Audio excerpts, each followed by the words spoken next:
Hello and welcome to DCP SideQuest episode number 25, the Death Stranding episode. Wow. Stranded. It is indeed. Yes.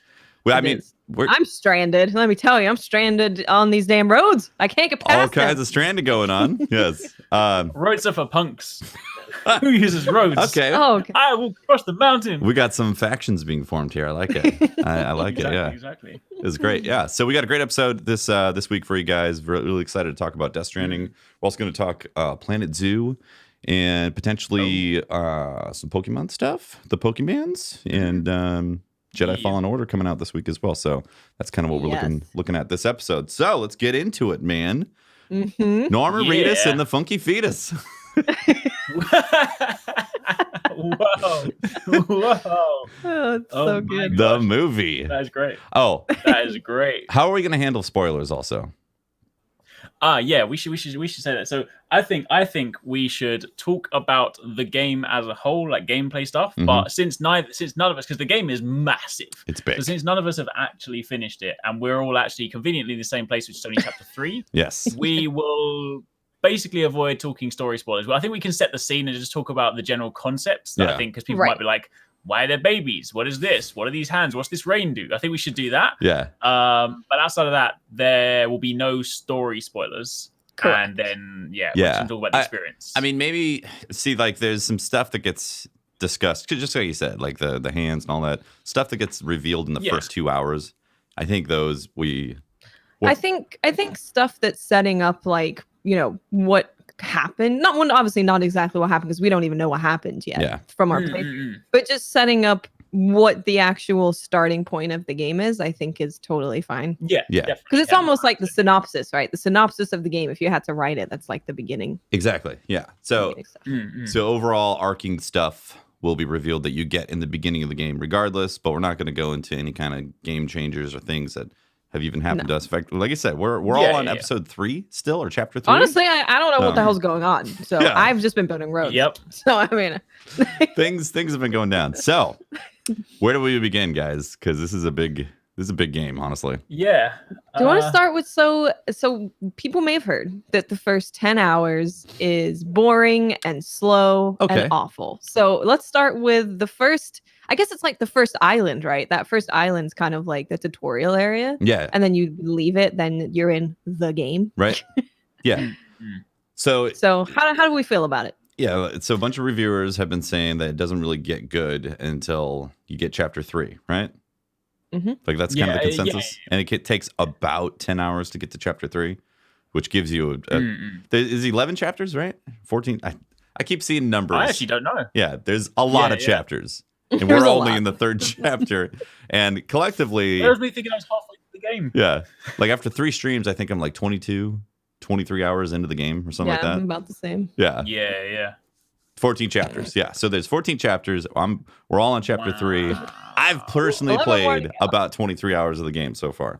I no-lifed it basically the whole weekend and just played it like all day Saturday, all day Sunday. And I was like, there's a point even in the game, like it's not even a spoiler thing, where they just say like, "Oh, you're about halfway through," and I'm just like, "Am I actually halfway through, or you just mean I'm like metaphor?" Well, apparently I'm not. They lied to me. Unless it's one of those ones where like the first 3 chapters are like super slow, and then you have a lot of like short chapters. Yeah, that could be. I imagine the ending chapters are going to be like quick hits. You know, not doing a ton of deliveries at the end. I could be completely wrong though. I have no idea because I haven't seen it yet. So lots of reviewers have said that the first 10 hours are boring. That first island area, you get introduced to the world, you get some cinematics, and the cinematics are really well done, in my opinion. Like they're they're high quality. Yeah. It feels like a movie, and so they throw you into this world, and you have the first 10 hours to get acquainted. I personally did not feel like it was slow or boring or anything like that in the first 10 hours. In fact, I was like, "This is great." I didn't either. I kind of instantly was like, okay, well, I love this. And I would have been quite happy just delivering more packages in that first part, being like totally satisfied. Like I instantly felt connected to the world. I felt like I was actually playing an RPG and that was me and I was delivering packages and this is the world we're in. I felt connected to the story. Yeah, kind of right away. I was all in Hooked. and super enjoying it. I was hooked right away. Yeah, I was. Yeah, I was. It's one of those weird experiences, right? Because I was playing through it, and I was like, when you break down what you're doing to the whole core components, like me basically delivering these packages, I was like, I shouldn't, in theory, be enjoying this because there's, like from that basic part, I'm like, there's not anything hugely groundbreaking about taking package from point A to point B. But for some, and this is the thing, anytime someone said to me, is like, oh yeah, what are you thinking of the game? Like my reply to many people has been, strangely, I am enjoying it. Yeah. Right. And it's like, and I you know what I think it is, right? I was talking to people about this morning. I think it's one of those ones where, you know how like in a lot of open world games, take like Red Dead, take like Breath of the Wild, take any kind of open world game. Normally you have like your golden line, which is, and you can kind of focus on that. And a lot of the time, if you feel like going off the beaten track, you kind of feel like, unless you're one of those 100% completionists, you feel like I shouldn't be doing this because it's kind of just slowing down the pace of the game. Whereas this is almost like Death Stranding is almost like SideQuest the game, right? Yes. It's like it's like our game, right? But you're allowed to do the side quests, and because of it, nothing you do that is off the beaten track is really off the beaten track because it's kind of the same purpose, right? So I'm and as somebody that likes to explore but doesn't like to feel like I'm like wasting slowing time down my game because exactly, right? I just feel like I'm rewarding it. So it's I will say definitely. There are some parts where when you get further forward and then you look back at chapter 1, you're like, all right, chapter 1 was kind of slow in that respect because, you don't have all the gadgets and some of the stuff like that. It doesn't even start to reveal itself. But I was still enjoying it. Yeah. So the big distinction between chapter 2 and chapter 3 is the gadgets, essentially. And also the landscape opens up, obviously. And there's a lot more areas to go to and explore. And so those seem to be the biggest differences. And that's why people are saying, well, the gameplay really opens up once you hit chapter 3 and you start getting all these extra tools and things to do, which is definitely, that's accurate for sure. I mean, we're building roads. I don't think there was roads in chapter 2, right? There's no roads there. No, I don't think so. No. Yeah. So So it does open up. You get more gadgets, you get more places to do, more things to do. But I enjoyed the experience of the beginning part of the game because I think they did a really phenomenal job of showing you set pieces for the first time. When you walk over a hill and you see this beautiful scenery and the music kicks in, and that was such an awesome experience. From right then, I was like, I am going to love this. Yeah. This is amazing. The music is done in a really clever way. Like it's got the way that it just randomly starts playing at these certain times, but it's just always at like the right time. There might be a part where like I'm on like a journey and then suddenly there's like a really, really long stretch. I'm like, oh, it's going to be like a long old journey up ahead. And then suddenly the music kicks in. I'm like, oh, okay, all right. Let's go. Okay. Yeah, that's been done really well. It seems to be one band, Low Roar. Seems to be all the songs I've seen so far anyways. Yeah. There's probably other bands for sure, but a bunch of those. They're the open world band. Yeah. I think they're apparently the only ones that play in like the open world. Like Low Roar got like multiple tracks, whereas all the other guys, they like when you go to your stations and you can choose the tunes. That's where you can start finding the stuff. So that's I was chatting to the guys from like Bring Me the Horizon. They were like, "Our song didn't make it to the world thing, but it's still in the game kind of thing." Yeah, so. The world thing is really fantastic. As a musician, I really, really appreciate it when it kicks in and sets the tone and the mood. And it not only does the artist pop up, the name of the song, and also who released it, like what label shows up on there. So that's like really nice that they actually put that in game, let people know, because that's cool. That's a dream as an artist to have something like that happen. 100%. Yeah. So they've done it really well, and it seems to happen when you have some of the main quest lines, when you actually have the luggage with you or the packages, and you're heading towards that direction. It feels like that's when they trigger those things. So it's really interesting. I find myself really in love with this game. I'm so in love with this game. And it's just I was thinking when people are like, what kind of game is this? People are always like, what kind of game is this? What kind of game is this? Like, what game is this? And I think it's closer to a sim game than any other genre that I could describe it as, because you're simming a delivery guy. You're also simming like building all these structures and building out your world that you're inhabiting. So it has, if you like those games where you like building and you like taking on the role of something, you probably will like Death Stranding. I'd actually really like to know. I'd like to take a poll of what genres do you generally really like? Do you like Death Stranding? Right. And see if there's correlation between stuff. Yeah. That's an interesting way to kind of compare it, because it kind of is, when you sort of like talk about sim games, normally you do it from like the God perspective and you build a structure. It's almost like you are sim ground level, right? You're like, you're the dude doing the build, which is kind of a cool way to look at it's it. like Sims meets City Skylines, but with a Kojima set world and some combat here and there. Like, some combat, yeah.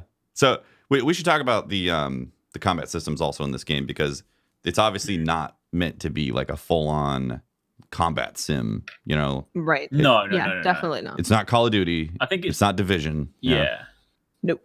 I think it's definitely created in a way where, even though it has all the options for it, you are probably more so encouraged to avoid combat, given the stuff. I mean, like, there's lots of things that you can do in it. Like, you can obviously go in, you can get all the different weapons and stuff like that. But like, generally speaking, I feel like the way the game goes is always, especially with all the abilities, kind of plot different paths and different routes and stuff. I feel like a lot of the time it's more so sneak around it, try to avoid getting in danger, because you're basically a postman, right? And you just want to get through things. Yeah, you're trying to get the packages through, and like you don't want to deal with other people. Like, your character is literally a loner, Yeah.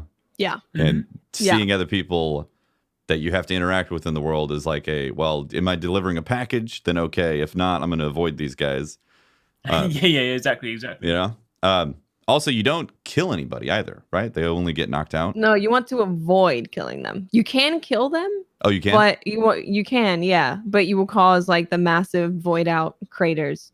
Has anyone actually done that yet? Because I haven't killed. I ran someone over with a car and it still knocked them out. Same. So. I ran a few people over. I heard. I remember watching a review early on, and they were like, if you kill someone, you have to take their body to the incinerator. So I was like, there's not always an incinerator nearby, though, right? No, so I don't know. Yeah, I don't really know, and I don't want to risk it. I didn't know about this at all. I do kind of want to find out, but I do want to find out. Yeah. Yeah, making a crater would be cool, though. At least to test it out, right? Yeah. Will explode. Can I build a bridge over the crater? So far in chapter 3, there's the two types of enemies. You got the mules, which are guys who are like, again, this is stuff you learn early on, so it's not a huge spoiler. But the mules are essentially the human antagonists that roam the lands. They'll chase you for your packages. The mules are so funny, because if you drop packages, they'll leave you alone and they're just like, oh, package. Really? Gotta go for the package. Yeah, they want your loot. They are the ultimate looter. Stabbers. They're high on loot. That's exclusively what they care about. So you'll find those guys in the world, then you find the supernatural guys, what they're called BTs in the world. Yeah. And those are still very mysterious at this point. There's clues as to what it is in chapter 3, but by no means do we know what the hell they are and why they exist. No. I think the loose story, like literally from the intro mission, like number 1, was sort of like BTs were dead from the beaches that are kind of coming back. But that's kind of what they hinted like try to, but like we don't actually know like what they are, how they, because there's still this mention of like the beach. Again, this is literally chapter 1, so it's not like a spoiler thing, but like there's this mention of like the beach, and I'm still like, I've got like a loose idea as to what it is, but I'm just still like, I don't really know what it is. Everything about this game is like, I've got a loose idea as to what's going on, but I don't really know what's going on. It's like metaphor. Maybe that's concrete, but probably not, Yeah, definitely. Yeah. So they got the supernatural BT enemies that trigger events and all that, and that's associated with the rain. So those are like the two main things that you have to watch out for when you're delivering packages. But mostly you're delivering packages. Mostly the gameplay is delivering packages. Like there's no way to be like, but you see, when someone comes into stream and they're like, so you literally just delivering packages, I'm like, yes, but no, it's not all I'm doing. Like, I'm connecting America and I'm making connections with other people. It's not just delivering it feels so much more than just delivering packages. Yeah, that's the thing. I think that's exactly that. When people are like, I've had tweets as well. People are like, it's literally just delivering packages. Why don't I want to play this? And I'm like, well, I would be lying if I said it's not delivering packages, because it is a lot of delivering packages. But I feel like there's more to delivering packages than just. I'm just like, but it's so hard to like try and explain it without like. You know what it's like? Yeah. like if you tell someone to play Stardew Valley, they're gonna be like, "What's it about?" And you're like, "Well, you make a farm." And be like, "So I'm gonna make a farm? I'm gonna be a farmer?" You're like, "Well, technically." And then there's other stuff too. There's caves and trinkets and items that you go find and all that. But you level up your farming equipment. You make a bigger farm and you have better harvests and all that. It's like, do I want to make a farm? It's like, you know. But then once you start playing it, you're like, "Wow, making a farm is pretty badass. This is nice." But I almost feel like making a farm is an easier sell than you're going to pick up some boxes, lots of boxes. You're going to try and walk across some really difficult terrain, probably drop the boxes, and then you're going to deliver them. And then they're going to give you more boxes. And then you're going to get vehicles give you so carry likes. even more boxes. Yeah, they'll give you, yeah. I mean, that's the, so basically, Death Stranding, to take your previous like description, is not only a sim game with like City Skyline, but it's also the influencer game. I feel like I'm a Death Stranding influencer right now. I've got like 17K likes. Nice. Yeah, that's. I haven't checked how much I'm at. I think I'm at 20 something thousand. I've been last the time roads. I checked was 35. Oh, people like those roads. Oh my gosh! People like them. If you, I need to that's build more free roads. likes. if you engineer those roads, people ride them. They're like, "Oh, okay, free likes." Because you're riding roads. Yeah, it's free. And then if you put a generator right next to the road, even if they pass through it, because they're using it. Oh, it's a guaranteed like if they pass by? If they pass through it, it gives you a like because someone used it, one like, and then they can manually like it to give you Smash the button. a lot more. So they can smash the like button. Yeah. literally smashing the like button. That is what that button does. I like that mechanic though, right? I think it's a really good mechanic because I think it's like the like it's system? this whole positive. Yeah, it's a very like wholesome, positive reinforcement kind of thing, right? Because you can't troll someone, you can't dislike it. The most you can do for disliking it is use their ladder and not like it, which is a scumbag move, by the way. If you use someone's ladder, you need to like Filth. it. Don't you dare! Yeah, don't you dare use somebody's item and not leave at least one like. You're holding forward. You're holding forward. One. Just tap the pad. Come on, man. Exactly, smash that like button. But it's a very cool system, right? Because it's like. It literally it's nice to play a game where literally everything you see is there to try and help you, right? Yeah. And it's like oh, there's a generator. Oh, cool. Oh, there's a ladder. Oh, this is nice. Or like, oh, I'll be walking up to a cliff. I'll be like, oh, that looks like a steep cliff face. And I'm like, yo, Jimmy 358's put up a ladder for me. Oh, thanks, Jimmy. Thanks, Jimmy. Great. I really like this system. I think this system is really, really cool because you have this, you're walking around on your own and he is a loner. He wants to be alone and you're out there in the middle of nowhere with no one anywhere near you. So you have this feeling of being alone and being this lone delivery man. But then you also have that feeling that there's people who are just like you doing the same thing and you're all building things to help each other out. And it's such a cool feeling when you see the little likes pop up, like this person liked your sign or this person used your generator and you're like, hey, I helped that person out. So that's awesome. So we haven't actually like outlined exactly what's happening in the world like this. So because this is very confusing for most people who haven't played the game. It is. People have been confused. This is a good point. It's extremely confusing when you look at it when you haven't playing it. When you're actually playing it, it makes a lot of sense. So it's a lot like Dark Souls in that people can leave things around, but you don't see them. I mean, there's no invading. You obviously. Don't see the physical person. Yeah, you don't see the physical person, but you see things that they've left behind and notes and stuff that's on the ground and structures that they've built.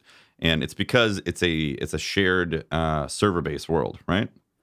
Is that correct? Yeah, I believe so. Yes. Like you can look in and you can see the number of players. It seems like there's about 50 players per session or server or something, and it's there's no peer-to-peer or something like that. It's just literally sending info about where things are. So I can help make a road, and then someone else can bring in the rest of the ceramics and put in there and actually finish the road right there for me on that server. And it's like, oh, great, we collaborated on a road, which is a really cool single-player social component. Like, yes, it's brilliant because it's a single-player game. Yeah. I mean, imagine in playing Red Dead if you would have seen things change because of the players in your session were changing things, but it was still the single player story mode. Like that, it's a really fascinating concept that they did with this, and it works brilliantly with Death Stranding because you are building things just like you said, Watts. You're building a road, generator, somebody's getting use from that generator, right? Yeah. Like you're helping them, and then you're also getting likes, which equate to an experience bar, in the game to be able to carry more packages. It's all to carry more packages, really. I build the roads so I can deliver packages easier. It's true. Yeah. It's true. It's true. Yeah, building the Are you roads part of makes the- side quests so easy Yes. too. Because you're just like, Yeah, oh, true. you know, yes, it has to go all the way back to where I just was, but I can just hop on the road and go right there. So it's super easy. Mm-hmm. Yeah, it's cool. Yeah. Are you part of the one trip gang? Like, are you like you pick up all the side Take quests, all of it? irrespective of how heavy it is? And I'm like, if I can't do it in one trip, I'm not doing your side quest. Like that's literally like if I can't stack it, and I've got to the ridiculous point now where like my trolley is overloaded, I'm carrying things under my arms, my back is full. I'm like, I'm gonna do this. I don't care. That's It's amazing. I had a point, Yeah. I think it was on Saturday night. I was coming from one of the guys' house, and he's up on the hill. And I had... The elder. Yeah, the elder. I had a crap load of boxes on my back. I left the truck that I had stolen from the mules down the hill. I've been using this truck. You can't get a new truck if you steal it from the mules. Like, you can't, like, refabricate one or print one out. Like, you just can use that, and eventually it goes away. I mean, it does, like, when you go through the Timefall rain, then it eventually dies, which we haven't talked about Timefall rain at all. We'll come back to that in a second. Yeah. So I'm going down the hill with a crap load of packages, basically maxed out on my weight, carrying 2 in the arms. And I'm like, this is Death Stranding. Like, I picked up this guy's order, and I'm like, I need to bring it back to the engineer, but I'm also doing stuff for the main mission, and my truck's down the hill, and I'm like about to fall down the hill with like 25 packages on my back. Yeah. It's an experience. That is Death Stranding. It is an experience. Yeah. And I had this feeling of, because I know it is a very, very long game. I was like, I'm gonna try and not get distracted by side quests much. I'm gonna try and just like mostly do the story, maybe some side quests, but mostly the story. But I'm having such a good time in the world, and you get upgrades for leveling up people by giving them packages. Yeah. Mhm. Yeah. So it's like, I'm getting XP, I'm getting upgrades. It feels kind of a waste for me to have this game that I'm enjoying so much and avoid doing side quests. So I'm just like, screw it, I'll finish it when I finish it. Right. I'm having Yeah. a good Yeah. time. It's done in quite like a clever way though, right? With the side quest thing, because a lot of the time, like I feel like sometimes when you play games, like side quests are always off the beaten track, completely like away from where you want to go. Whereas a lot of the time, like I go to this, like, for example, today there was like a bunch of them in this delivery center, and I was like, well, I'm already going there. And this one's just nearby. So, all right, I'll pick these ones up anyway. And then here I am with my back's all broken. And I'm like, oh, let's do it. You see, that's what makes it so addictive. That's it. Because you're like, oh, you have a delivery for this guy. Well, I guess I'm going in that direction. So I suppose I could take it. And then you take it there and you're like, oh, you have packages for the place I just went. Well, I did make a road, so I could go there really quickly. It's amazing, honestly. You're just stuck. Like I'm stranded. I'm stranded in packages. I did that so many times yesterday where I was like, okay, well, I could go down to the engineer and then head over to the craftsman, make those drops. But the craftsman stuff's always heavy. He's always like, this is 100 kilos, 100 kilos, 100 kilos. I'm like, Jesus, man, so heavy. But like you start planning out these routes and I'm like, all right, I'm going to save that one for later because I have to go all the way south. And like, it's a surprisingly fun game loop to be the package delivery person, roaming the landscape and like thinking about these mechanics. Can we talk for a minute about if you're already chapter 3? It's not. I'm not going to talk about the actual narratively part of the mission, but have you been given the fast legs yet? The fast link. The the legs that you can wear to kind of give you like more bracing power. Oh yeah, the exo. Legs. Yeah. The Have you been given the running version of those? I've got level 3 exo legs. I've got level 3 exo legs. Okay, no. So yeah, I've only got level 2 on the power legs, but there's a different one. There's a mission you're probably soon after. Oh, never mind. Okay, never mind. I was there.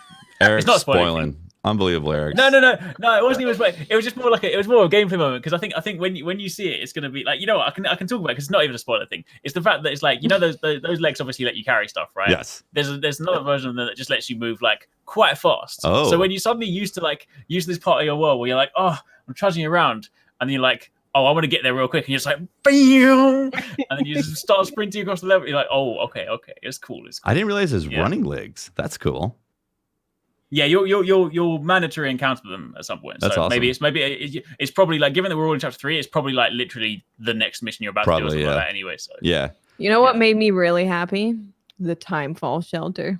Yes. I don't know why, but planting that Timefall shelter and it's spraying me and all the cargo with healing spray. and then you can wait out the rain. Just I was really happy. That's about really nice. Yeah. it. Made me really happy. And that's what they're talking about with going to chapter 3 and getting more of this stuff to do. None of that's in chapter 2. If you like the package delivering stuff, chapter 2 is like, oh, this is amazing. I can't believe this is going to get better. Wow. All right. And then you get to chapter 3 and you start getting all these tools like the building the roads, the timefall shelters, the exo legs that I can currently carry 315 kilos right now with the level 3 exo legs. So I need to go back and get the level 3. I've only got level 2. I mean, it boosts it, man. It gives you, if you don't have the XP, I think it gets it to 310. But then as you level up, you get more weight that you can carry because you're apparently you never skip leg day, obviously, as Sam. Yes, exactly right. No, it's great. I did the official like boss movement today because you can just rest in the world, right? You can just sleep. So I just kept in the middle of a timefall storm. I'm just sitting there in the rain. I'm just like, I don't care because my stamina was like I've been lugging so much, and my stamina was really bad. I was like, I need to sleep, so I was just lying there sleeping in the timefall rain. Uh-oh. Did you destroy everything? It was. I was alright actually. It was only a quick. It was only a quick kip. Quick like nap? A little power nap. Okay. Yeah, quick nap, and then I still made it. Still got my S rank. Although apparently I've been informed there is a rank above S rank. There's like legendary. Oh, what? How do we get legendary? I've never seen this. So I think later on at some point when you have some of the time missions, you can be like, you give me 45 minutes, I'll do it in 10, and then you can basically do it like in a difficult way. And then I think that's how you get like legendary. But I have not got one yet. But I did my friend that's playing it is further ahead. Yeah, I did the junk collector one. I did that in 6.5 minutes. And that's 45, nice. And I didn't get legendary. I think I think there's a you actually have to physically select it because they mentioned at one point there's like a tooltip when you start chapter 3.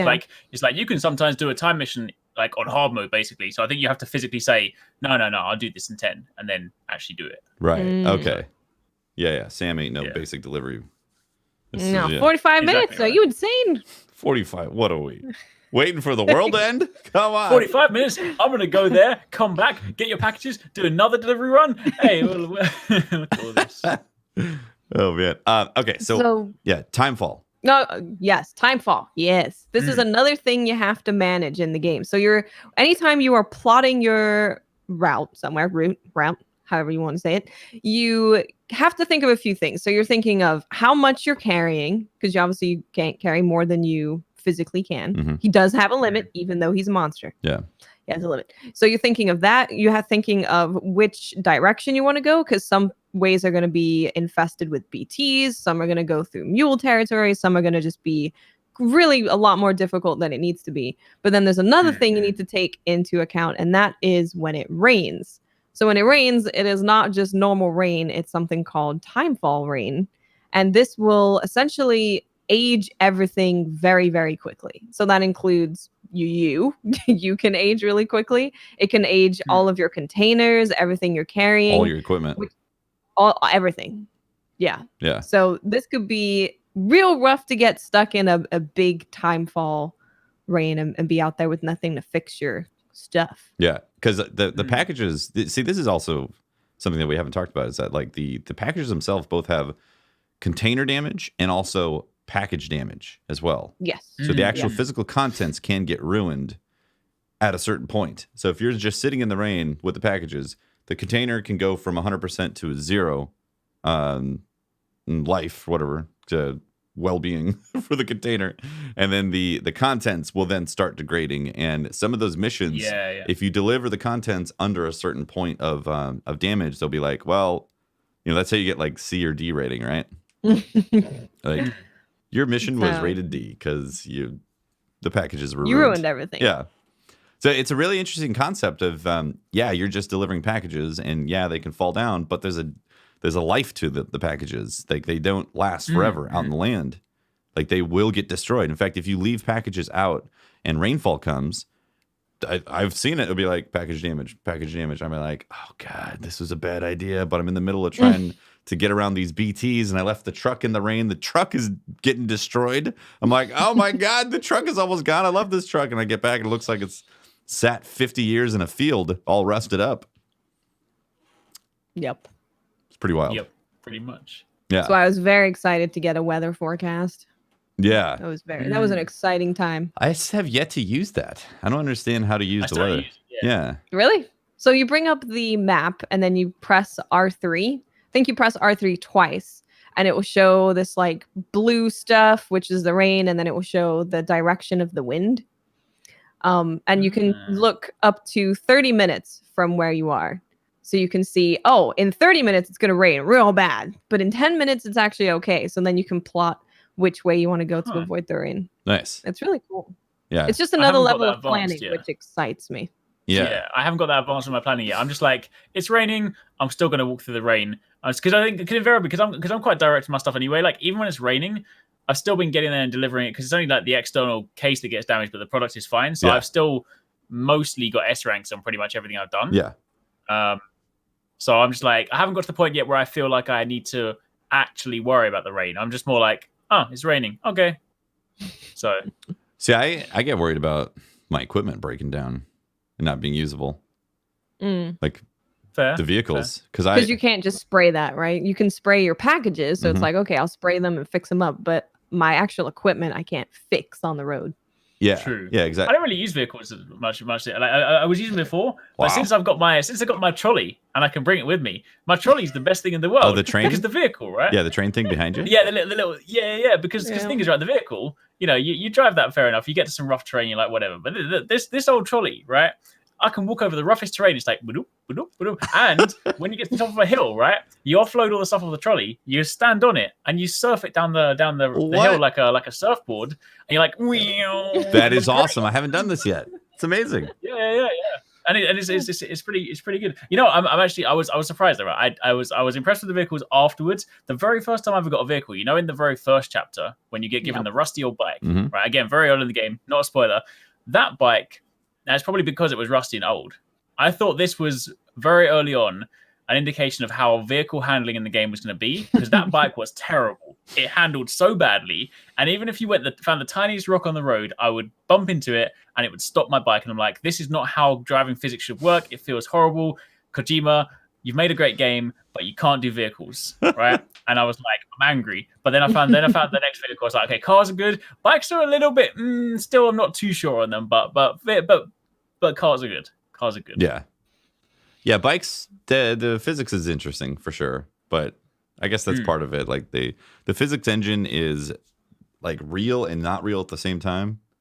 Yeah. Like, you know, I can do a giant jump over a rock. Why can I do that? I don't know. Yeah. Right? I got springs in my tires. Exactly. And actually, it's one of the things that makes delivering packages interesting as well, is that traversing over the landscape is actually really satisfying.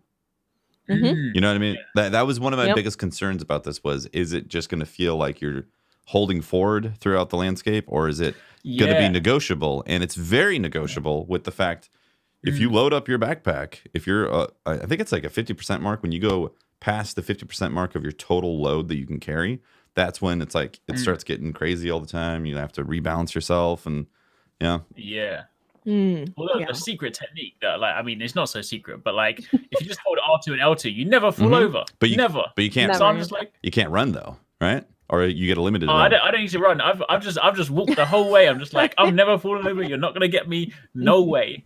So yeah, it's Speaking great. of falling over, I was saying I was going to do a no fall run. This was amazing. I was like, Sam Porter Bridges never falls. This is a fact. And I get up to the top of a bridge that I made, and I decide to pee. I'm like, I'm going to pee off the bridge. I didn't quite pee off the bridge. I ended up peeing on the bridge. So I'm peeing. There is a pee mechanic, by the way, for people listening. We haven't talked about this at all. You can pee in the game. You have an actual milliliter meter that says you got to pee. Yes. So I'm peeing on the bridge, finish up, and I have a lot of kilos on my back. It's very full. All right. And a lot of packages are literally going to the distribution center that's right there as I'm crossing the bridge. My character starts moving forward, and then suddenly I fall into the river. Oh, Like, I basically slip off the pee, fall into the river. All the packages disperse and start going downstream. And I'm like, then BB, who's freaking out, crying. And I'm like, Jesus, I got to soothe BB first and then run after the packages. And like the quest items are in the river. They're floating down. I'm like, I can't get in the river and swim fast because that's not an option. You have to get out, run down the shore, and then try to catch the package in the water. I was like, wow.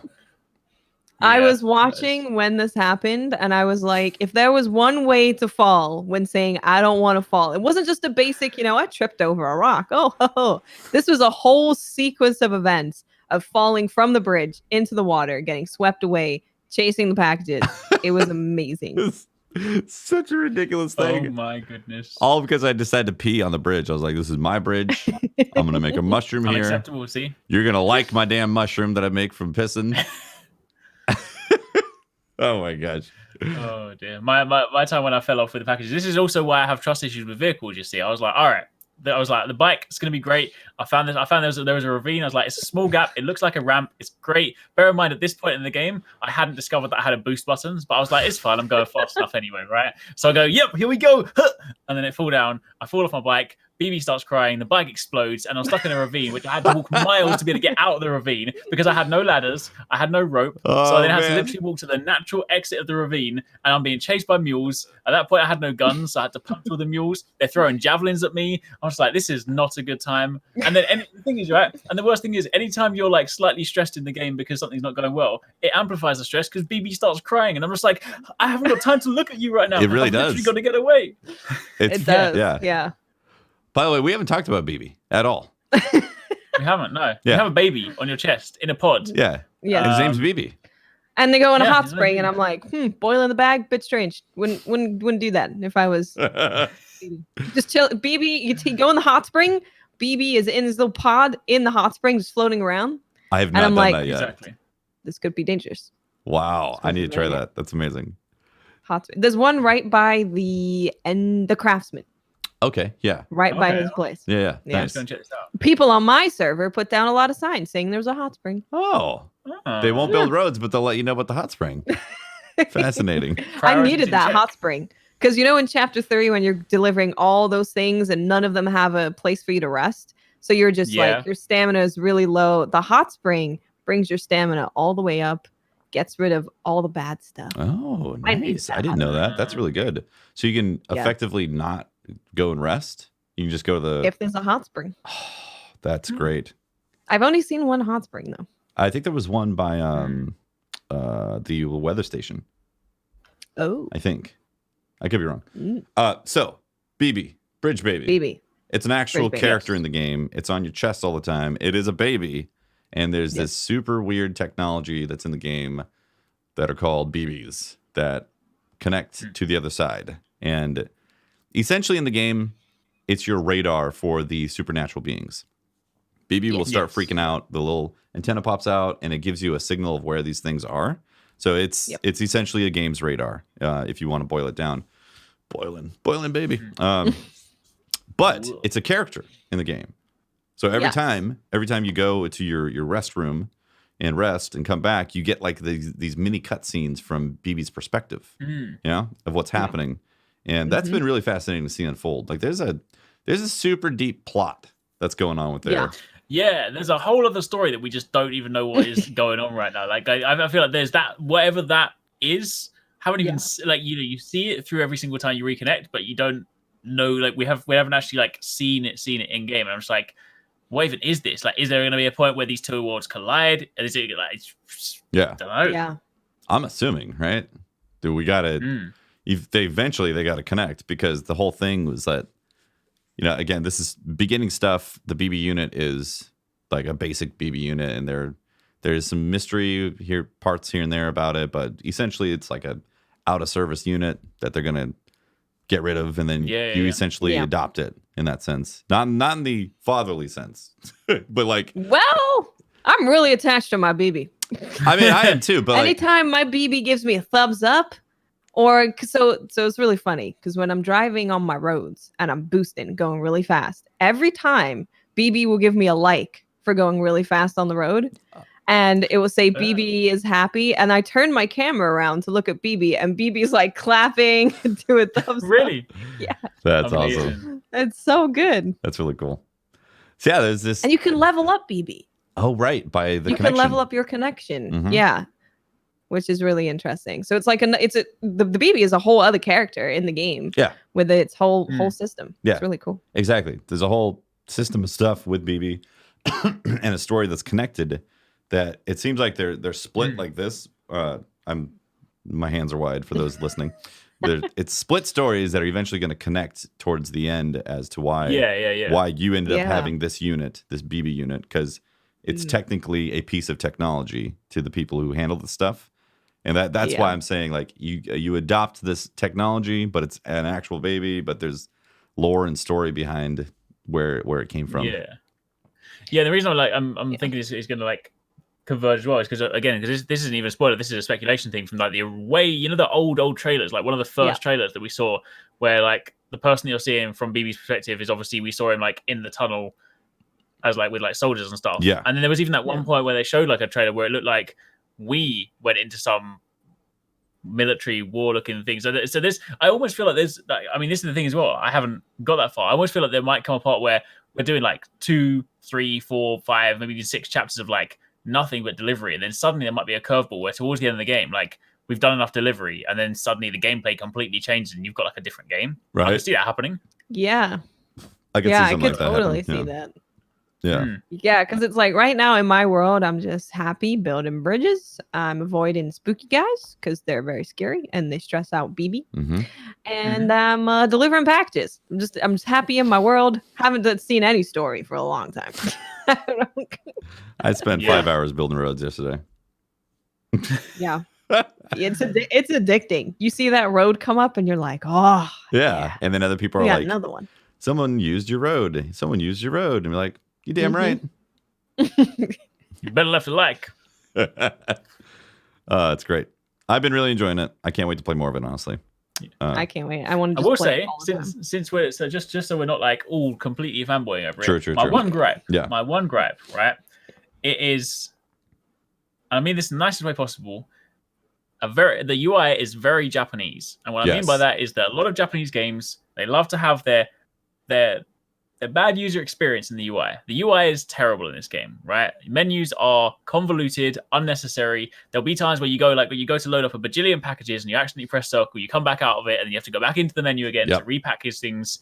There's like when it comes to even when it comes to sort of like accepting different missions, there's you can select a mission, then push it down and then hold it, or you can just hold it to select them all in the first place. There's a lot of very convoluted things. The UI could have definitely been streamlined, and I feel like maybe even to one extent, it's maybe there's all these additional layers to try and make it seem more complicated than it really is, when in reality, you could have had a very nice, minimal, sleek UI, like, put your package here, let's go on delivery. Yeah. So the UI is my one gripe in this game, because there's so much information, and probably not a lot of it is that useful or necessary or anything.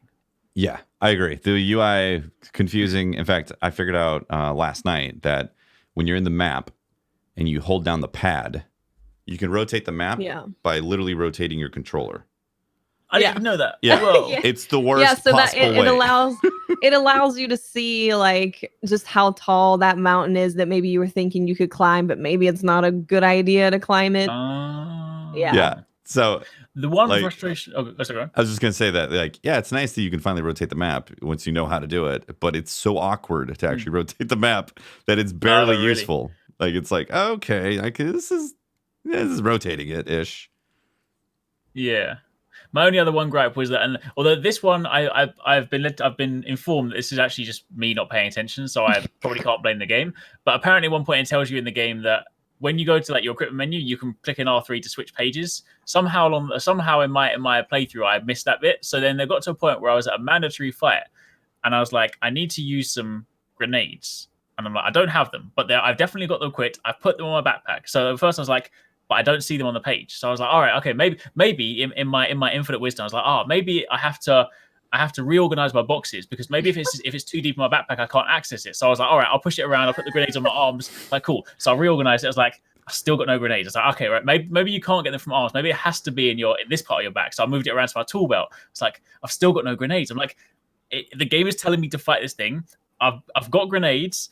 Why can I not do this? And I spent about 5 minutes. I was getting quite angry, and I was like, oh, I clicked R3 and I was like, oh, there's a second page. There's the second page. What the hell? So, but that apparently is an oversight on my part. I had the exact same thing happen to me. There is a dialogue that it just passingly says, click R3, and then gone. Never pops up ever again. And I'm like, oh, I didn't realize this. Somebody in chat had to say, just click R3 to change the page. And I was like, oh, Yeah, I couldn't fine. find out how to pee again. I was like, I saw it here a minute ago. That's what happened. I was like, what the hell? I can't pee? And be like, what? Be like, oh, Nope. R3. They should just had a little thing on the bottom that says R3 for more. That would have Yeah. made sense. Yeah. Yeah, that would have been good. Yeah. So there's Spend definitely too much time. yeah, there's definitely quirks with the UI system, 100%. Also, I think like the cutscene stuff when you're doing a lot of package stuff and you're doing a lot of reorganizing and like that Is annoying. Yeah, there's too many cutscenes when you're trying to get work done. So you can actually hit pause and skip them, but you have to do that every single time for all the cutscenes. Like you can't. I don't think there's a quick shortcut. No, to you're skip right. them. That is. Yeah, that's super annoying. It's like, oh, here's the cutscene of me getting my bag back on. It's heavy again. Ugh. Here's the cutscene of me going and putting it back in the. I've just delivered 2 packages. I don't need to see this cutscene again. Yeah. So yeah. Yeah. That I agree with that. Yeah. Yeah, like so materials you can't condense in the wild. Like if you have like metal like 100 and they're all metals, you can't just put them all into one box out in the wild, which actually makes sense. I mean, honestly, if you're a package delivery guy, you're not going to suddenly manufacture a whole new box and throw everything in the box and then put on your back, right? Like that wouldn't make sense. You'd actually have to do it at the distribution center. So you have to bring them to the distribution center and then recycle them, which goes through those convoluted menus where you select with square and then you hit X, recycle, and then hold X to confirm the recycle, and then you go through the cutscene, right? And then 2 cutscenes. 2 cutscenes for a lot of it. right? Yeah, because the president's like, "Good job, great, thanks for doing that," and then you actually want to pull that stuff back out. So then you have to go into claim materials and do the same thing. Select this, then hold X. It's weird how like selecting things can be square or X, and then confirming is always hold X. So it's weird. Yeah. every time I try and press circle to back out to be like, yeah, I'm done, I'm good, every single time. And they're like, oh, it's gonna cancel all the things that you did. Are you sure? I'm like, damn it, no. Yeah. Hold X. Yeah. Damn it. You have to confirm everything by holding X. So yeah, there's obviously quirks like that. But man, I was concerned that the overall package delivery and traversing the landscape was not going to be exciting. And for some reason, It is. it's So exciting. I don't really get it. exciting. Yeah. So I know when the reviews initially came out, people were like, "But is the game fun?" So yeah, you're enjoying the experience, but is the game fun? I could say, yes, it's fun. I'm having fun. It's a lot of fun. Yeah. I'm having a ton of fun. Yeah. And that being said, I know there's a lot of people out there that are not looking for a gaming experience like this. It's like, Yeah, definitely. Again, it's like The Sims, only with a lot more darker themes and, post-apocalyptic stuff going on in Kojima World. Yeah. It's like, if you don't like simulation stuff, then you're most likely not going to like this. There's a chance you would like it, but typically, if you don't like simulation, you're not going to like it. If you just want Call of Duty or Division or something like that, then it's not going to hit those marks at all. No, because although there is combat, you're spending probably 95% of your time traversing the land and delivering packages. Yeah. Yeah, exactly. That's what the vast majority of the gameplay is. Yeah. So. Yep. And the story is very in-depth and confusing. Yeah. It's very interesting. But it's a very, in-depth story. So if you're also not looking for some deep story, then I would not recommend it. So, but yeah, if you do like simulation stuff, man, it's awesome. You're going to love this game if you're into that at all. Mm-hmm. Yep. I'm pretty sure. Yeah. Because it captured me right away. I was like, oh, yeah. That's great. I'm so excited. So is that all of the details that we want to spill for Death Stranding? I think for now, I always feel like we could potentially have a second Death Stranding conversation next week, because by that time, I don't want to say by that time we'll complete the game, because I don't think any of us will have completed the game. But I say by that time, we might have at least got to a point where there might be like something different. I don't know, but yeah, for now, I think based on our current progression, that is Death Stranding. Yeah, that's where we're at with Death Stranding. I'm enjoying it. Mm-hmm. Strangely enjoying it. Yeah. Cool. Loving it. So Can't sleep. We're 50 minutes into the podcast here. We try to keep this around an hour to an hour and a half. I did get to play Planet Zoo. Speaking of simulations, Yeah. and Planet Zoo is definitely a zoo simulation. I can't remember the name of the company that built it, but they did Planet Coaster, and they also did the Jurassic World game. Both really great games. Okay. Planet Zoo is heavy on the zoo simulation. So again, if you want a deep spreadsheet style simulation, Planet Zoo does an amazing job. I mean, it goes down to the point where you have to make pathways for both the patrons and the staff. Like you have to have separate paths, or it's for ideal zoo management, separate paths for the staff and the patrons to see the exhibits and all that. And then you have to manage the adult population and how they're procreating and which ones are good candidates for releasing into the wild. And you have to like research gene therapy and disease control and all this stuff. It's like, whoa, they went deep in Planet Zoo. There was so many spreadsheets and information. Tefty forgot to put something at the top of his enclosure that makes it a no climb surface. Yep. So the apes got out. The Banaboo, apparently. That's the specific. Yeah. Oh. Banaboo. Yeah. I didn't know this. That got out and started running. And the other thing too, unfortunately, is you can't actually release a lion and have it kill people. I was bummed out about that. Yeah. Oh. They just run. Surely that's the main reason you let it out.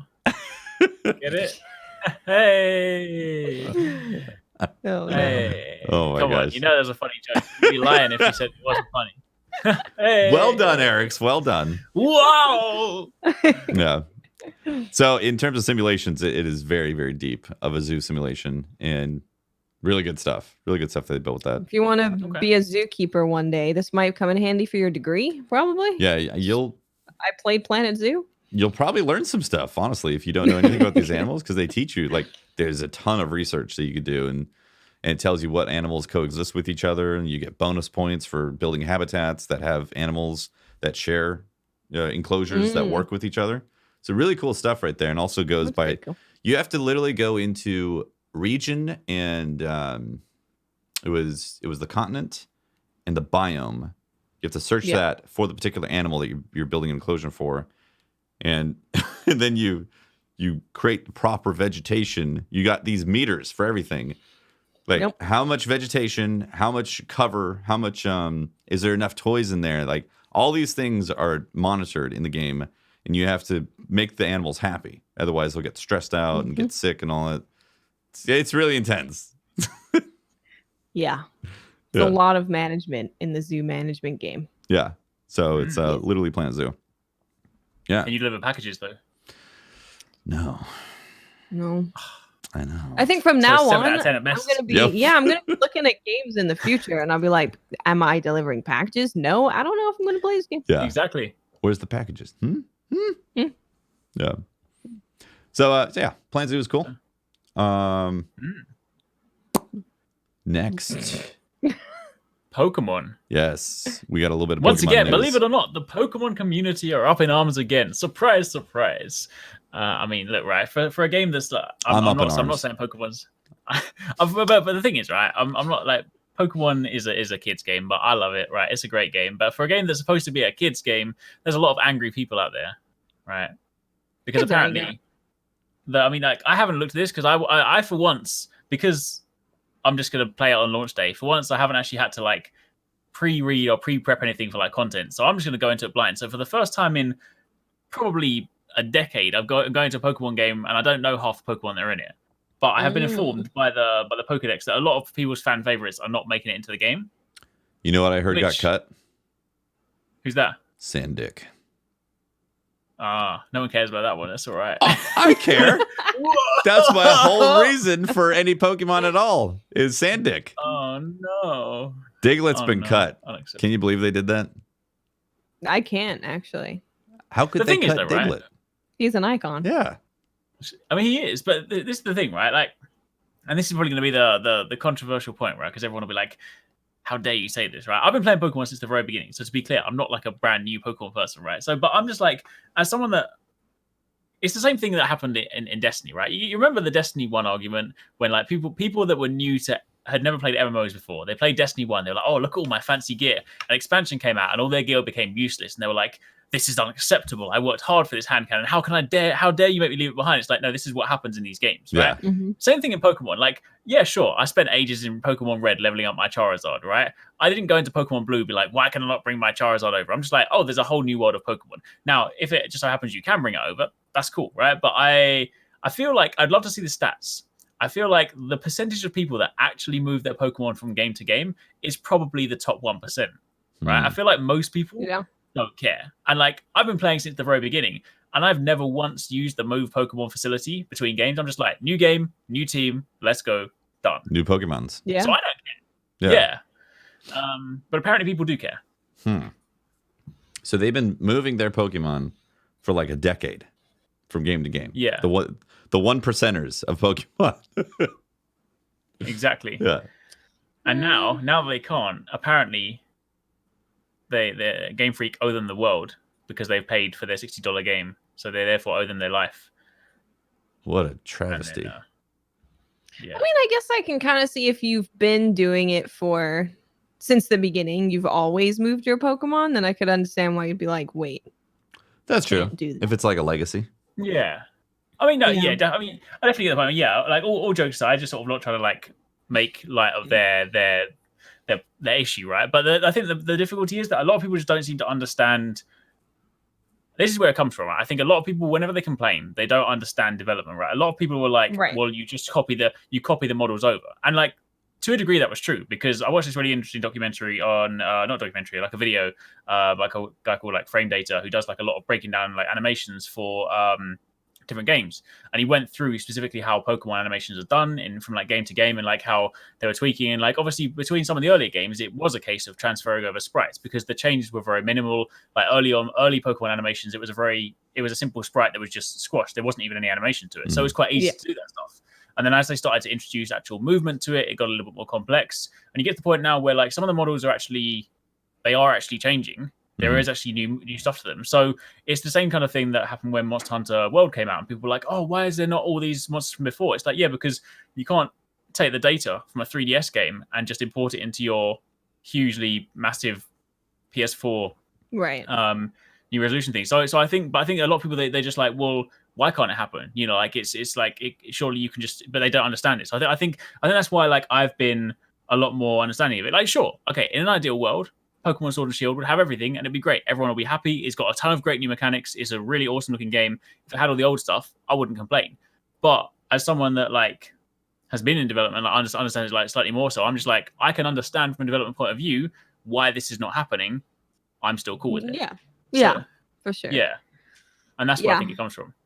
Knowing more about development processes of games definitely makes you a little more sympathetic to things that happen, because you're like, well, I get it. Yeah. Of course, you can still be upset about things or that upset that things aren't in games, even if you do understand it, because you're like, man, but it would be sweet if that wasn't the case. I think the main thing is that it's one thing to be upset and to sort of just like, you know, openly speak about it, but some of the stuff online has just been so like horrendous. I mean, you know, the amount of stuff, the amount of disrespect and the amount of kind of way that people are just being like childish and aggressive towards developers. I'm like, that's never gonna get your result. Like, you're not gonna get yours, like, regardless, you're not gonna get a result. But like, that's never ever gonna let you listen to it. Like, I mean, one of the companies that spoke about it before, I mean, they haven't actually been getting too much, but like Arc System Works, recently on something like the Guilty Gear stuff, they actually put out a tweet and they're like, as a reminder, we like your feedback. The second your feedback has any swear words in, it's going straight in the bin. And it's like, that's fine. Like, if you've got feedback, that's fair play. Constructively grant it. But if you the only thing you can do is get angry, just get the hell out of there. Right? Yeah, you're not going to get listened to. Yeah, you're going to get ignored if it's just throw threats and anger remarks. Yeah. Yep. And the unfortunate thing as well is that people are kind of unfortunately people are missing out, because like, if like I get that, you know, you might be annoyed that it's not like some of your Pokemon in there, but then when you really like look at what they've done for Pokemon Sword and Shield, there's some great new mechanics. Like they've introduced a lot of new cool things, but you get a lot of people that are basically cutting their nose off to spite their face, right? And it's just like, well, I mean, if you want to miss out on the game, that's cool, that's on you, but I'm going to sit over here and play my Pokemon game, enjoy it. So yeah. Right. Yeah.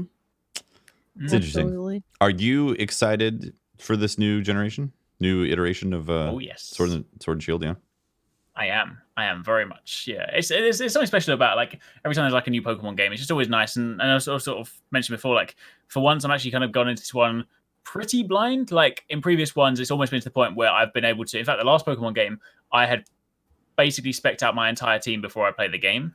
Whereas, like, and so every time you get a Pokemon that's like not that team, you're like, I don't want it. Whereas now I'm just like, apart from the ones I've seen in the trailers, I know nothing. So I'm actually quite looking forward to walking into the grass and be like, oh, what's this random new wiggly ziggly that I've never seen before? Yeah, that's the best Wiggly way to ziggly. experience them for sure. Being surprised by what you find is the best way to experience games. Even if you end up with a like not super optimal loadout or team or whatever, it's just so fun to just go for what you like and find new things. And you're like, oh, I really like this new thing, so I'm gonna use it. Yeah. Yeah, that's a good way. I feel like that's the best way to play those games initially. Yeah, it is. Yeah. And then you can do makes it a lot more exciting. Yeah, then you can do theory crafting afterwards. Yeah. Yeah. So on Friday, that gets released, right? Yeah. Yeah, Pokemon. The same day as Star Wars. Jedi Fallen Order. Pokemon and Star Wars. So what are you playing first on Friday?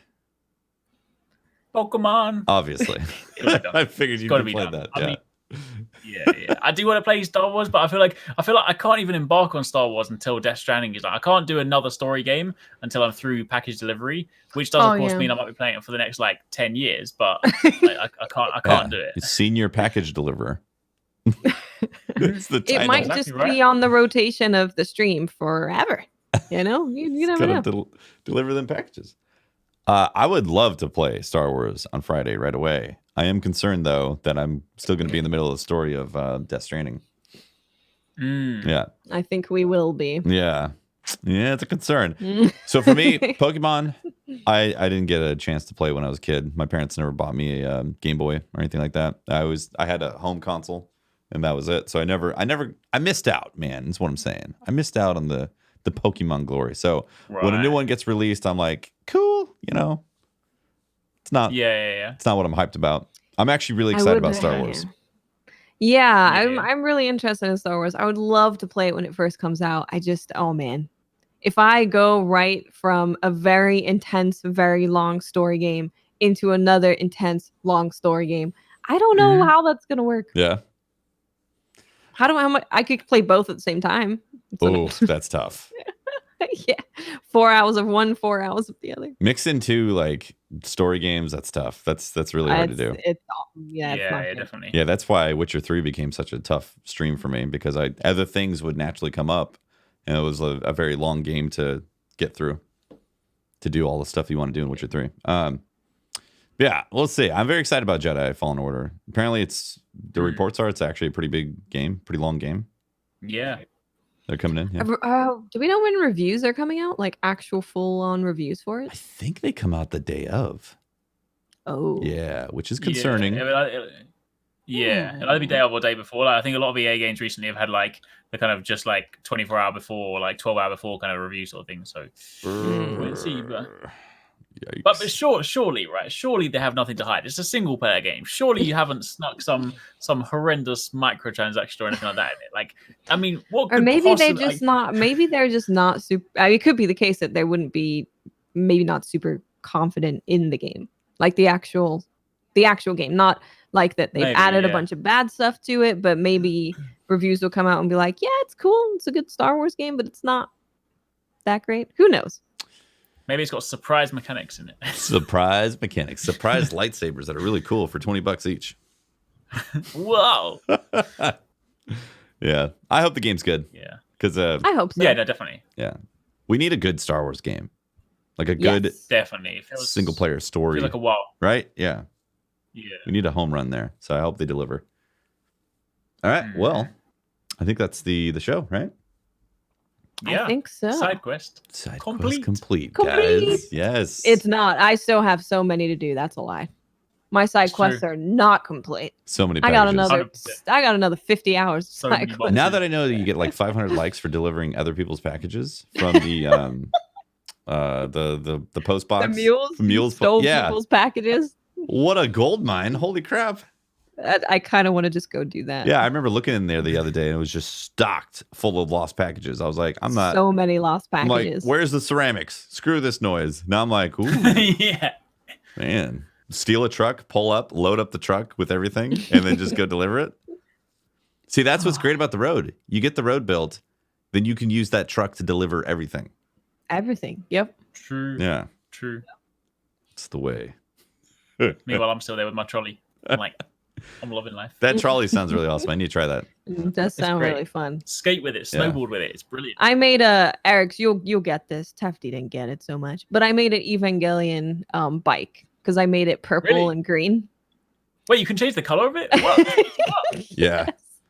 You can. I made it purple and green. So I'm thinking of printing a bunch of bikes and leaving them around the world because there's a bunch of weebs on my server. They'll be like, "Oh, Evangelion bike! Smash the like button!" Unless of course you park it in like a time. By the time they get it, it's just covered in rust. That's true. Then they'll be like, "Oh, maybe not." Oh my gosh. That's great.